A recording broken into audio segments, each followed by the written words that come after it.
people tell you that heartbreak visits only once. But that's a lie. Mine shattered years back when I laid my husband to rest, then fractured again one quiet afternoon among the flower beds when my young gardener lingered after the others departed, moved closer than our usual distance allowed, and spoke words into my ear that I never imagined hearing at this stage of life. His words weren't inappropriate, weren't vulgar, yet they rattled something deep inside me more powerfully than any shocking confession could. What he expressed made me examine myself, my history, and the manner in which I'd been existing as though my final chapter had already been written. In that instant, I understood I'd been mistaken. Before I share what unfolded that afternoon, let me pose a question to you. From where are you viewing this? What city, what village, what distant corner of existence? Share with me in the comments section. My name is Vanessa. I'm 75 years old, and this is how a young man named Victor entered my garden and silently transformed the way I understand myself forever. My existence used to follow patterns. I'd rise early, before dawn fully brightened the fabric covering my bedroom windows. The house held a stillness in that weighty manner only those who've lost partners comprehend. No shuffling footsteps through the corridor, no gentle murmur of morning broadcasts, no soft clinking of dishes in the cooking space, just the aged timepiece, in the passage, ticking as if measuring what remained of my days. I would prepare my tea, pale and delicate, and position myself beside the cooking space window, gazing toward the garden my husband and I had once nurtured side by side. That garden held our springtime aspirations and concealed our summertime disputes. Roses, hydrangeas, a defiant lemon tree that never fully committed to thriving or withering. Following my husband's departure, the garden began resembling how I felt within, wild in certain sections, barren in others, and weary throughout. One afternoon, my daughter visited and positioned her palms on her waist in that manner she adopts when she's preparing to decide something on my behalf. "Mother, this exceeds what you can handle alone," she declared. "You require assistance. I'm bringing someone in." I considered protesting, but exhaustion won. Exhausted from pretending I could still lift heavy containers, exhausted from bending forward and sensing my spine objecting, exhausted from resisting the gradual surrenders of aging. "Acceptable," I responded, tasting my tea, "provided he doesn't disturb my roses." 7 days afterward, Victor appeared. He seemed younger than I anticipated, significantly younger. If I had to estimate, I'd suggest barely past 30. Dark hair with slight curls at the tips when perspiring, a carefully maintained beard, and those powerful, calm hands you only develop from handling genuine materials, earth, timber, stone, not computers, not documents, actual living elements. "Mrs. Holloway?" he inquired that initial morning, positioned at my entrance with a container of tools in one palm and a coil of tubing in the other. "Vanessa works," I answered, and I recall my voice emerged somewhat gentler than typical. I'd grown unaccustomed to speaking my name before unfamiliar men anymore. It felt unusual, like a figure from literature. He grinned. It represented one of those uncommon grins that originated in the eyes and then descended to the lips. "Very well then, Miss Vanessa. I'm Victor. Your daughter mentioned you possess a lemon tree causing difficulties." That prompted my laughter, and I hadn't laughed upon waking in considerable time. From that morning forward, Victor integrated into my daily pattern. Twice weekly initially, then increasingly as spring transformed into summer and the garden demanded greater care. I'd detect the creak of the entrance, the subtle sound of his aged truck arriving, and something within me would straighten my posture slightly, adjust my hair, perhaps select a more vibrant wrap instead of the plain gray one. Foolish, correct? A 75-year-old woman, concerned about her appearance before a young man who arrived to shape hedges and remove unwanted plants. But solitude performs peculiar calculations with your thoughts. You don't necessarily desire romance or complications. Sometimes you simply want sensing that someone acknowledges your presence. Victor acknowledged. He acknowledged when I replaced the window coverings in the living space. He acknowledged when I wore my aged blue garment that I hadn't touched in years.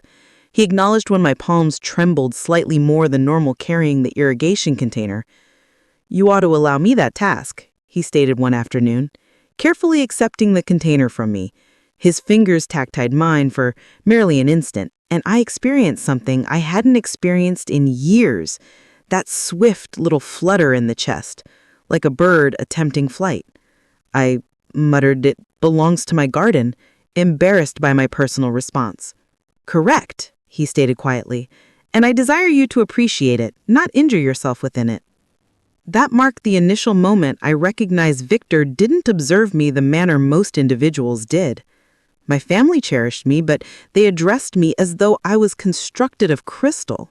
The neighbors acknowledged me pleasantly, but there existed always that trace of sympathy in their tones. I could detect it in how they softened their voice and how they angled their head when they inquired, "How are you managing these days, Vanessa? Are you coping adequately?" But Victor spoke to me as though I remained inside my own existence, not merely observing it from beyond. He would ask me what melodies I used to move to when I was younger. He would ask me what my husband resembled, what he did for work, what caused me to grow affection for him. Occasionally, he would retrieve an old wooden seat from the storage building, position it near wherever he was laboring, and state, "Stay here and share narratives while I work. It accelerates the hours." Like home, I haven't experienced that in a tremendously long period. Serenity. Home. Such simple phrases, and yet they split open a silent part of me that had been sealed away since my husband departed. I didn't understand whether to grin, weep, or request him to repeat it just to ensure I hadn't imagined it. But before I could decide, Victor advanced a small step backward, rubbing the reverse of his neck as if embarrassed by his personal honesty. "I shouldn't have stated that," he murmured. "I didn't intend to cause you discomfort." "You didn't," I stated quickly, almost excessively quickly. "Not at all." He released a breath I hadn't recognized he'd been retaining, and for an instant, neither of us understood what to perform. The garden around us seemed to illuminate with the final amber traces of sunset, the shadows stretching lengthy and gentle across the earth. The atmosphere smelled faintly of lemons and newly turned earth. Victor glanced at the flowers he planted. I didn't desire you to consider you were invisible. You're not. Not to me. Invisible. Another phrase that struck deeper than he understood. I had invested so many years disappearing into the background of my personal existence, becoming silent, small, cautious, the kind of woman who retained her breath walking into a space because she didn't desire to attract attention, the kind of woman who laughed softly so no individual would consider she was attempting excessively hard, the kind of woman who apologized for occupying space. And here he was, this young gardener with earth beneath his nails and sun on his skin, informing me he perceived me, truly perceived me. I positioned my container down on the stone bird fountain and gradually pushed myself upward from the seat. My knees objected, they consistently did these days, but I positioned tall regardless. I had nearly forgotten what that felt like. "Victor," I stated gently, "observe me." He complied, and the openness in his eyes nearly undid me. "You didn't state anything incorrect. You were truthful, and honesty is refreshing." He provided a small, almost boyish grin. "I just didn't desire you to consider I was crossing a boundary." "I don't," I answered. "If anything, you reminded me of something I'd forgotten." "And what's that?" "That I'm still here." Those phrases hung between us, fragile and heated, like the final illumination of the afternoon clinging to the atmosphere. Victor advanced a step closer, not excessively close, just sufficient to ensure I understood he wasn't pulling away from what he confessed. I could observe the faint sheen of perspiration on his brow, the small specks of earth on his shirt, and the gentle concern in the lines at the corners of his eyes. "Vanessa," he stated, using my first name without hesitation. This instance, you're more here than half the individuals I understand. You exist with more heart than most. I can observe it in everything you discuss, everything you recall, even the manner you observe the garden. It's as though you're connected to it. His phrases warmed me in locations I didn't even understand were cold, but I required understanding the reality, his reality. What caused you to state that just presently? Why inform me when we were alone? He hesitated, then shifted his weight, his voice gentle and steady. Because I didn't desire anyone else to alter the significance of it. I didn't desire your daughter or your neighbors considering I was attempting to impress you or flirt with you. I stated it because it's reality. I experience calm around you. You cause me to experience grounded, secure, even safe. Such an unexpected phrase to hear from a young man, especially directed at a woman my age. For an instant, I just remained there, sensing an ache rise in my chest, an aching warmth, not a painful one, like something within me was unfolding, stretching, waking upward. I extended forward and contacted his arm lightly, just my fingertips. Nothing bold, nothing daring, just a simple human gesture. He didn't pull away. "Victor," I stated, "do you ever feel out of place, like you're existing in the incorrect chapter of your personal existence?" He appeared surprised, then confirmed, more often than I'd preferred to admit. "So do I whispered. "That's why your phrases affected me. They didn't break me in a negative manner. They broke me open. They reminded me that perhaps my narrative isn't completed." He swallowed, his Adam's apple dipping once. "I'm glad." We remained there quietly for a period, absorbing the gentle rustle of foliage.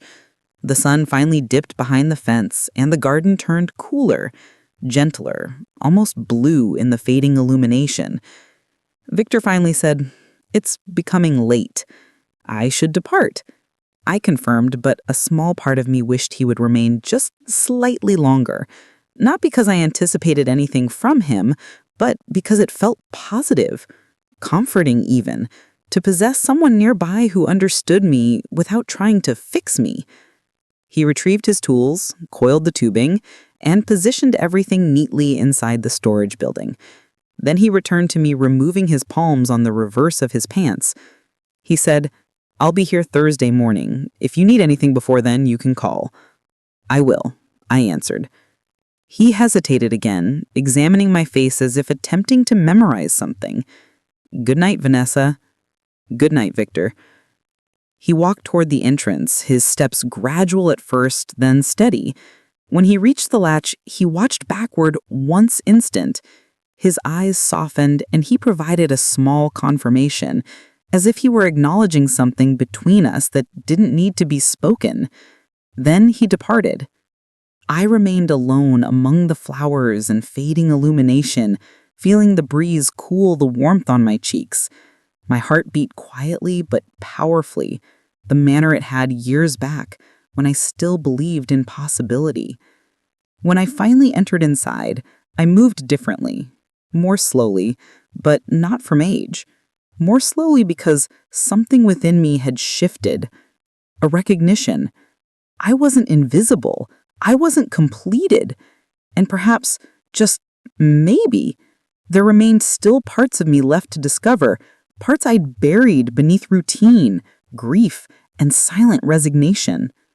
That night I lay in bed, gazing at the ceiling as if it were a blank page, awaiting for a new chapter of my existence to be written. Victor's voice echoed softly in my thoughts.